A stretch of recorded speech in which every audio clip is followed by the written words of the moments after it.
Dans toute relation d'aide, il y a deux parties, l'aidant et le bénéficiaire.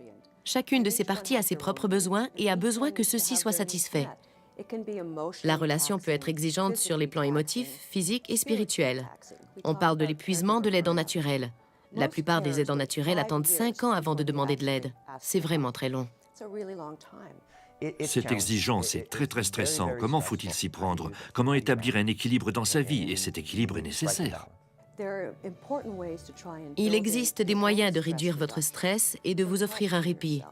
Prenez du temps pour vous. Pour éviter l'épuisement, vous devez tenir compte de vos propres besoins. Des solutions s'offrent à vous. Il est vraiment très important pour l'aidant naturel de s'accorder un moment de répit au cours de la journée. Un autre membre de la famille pourrait-il apporter son aide? Soit en apportant des repas tout préparés ou en prenant la relève une soirée ou un week-end pour que vous puissiez vous reposer. Si vous avez des frères et sœurs, assurez-vous qu'ils participent tous aux décisions.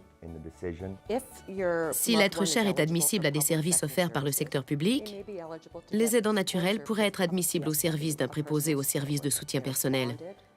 Ces préposés sont cautionnés et supervisés, et en cas de maladie, l'agence enverra un remplaçant, ce qui est essentiel.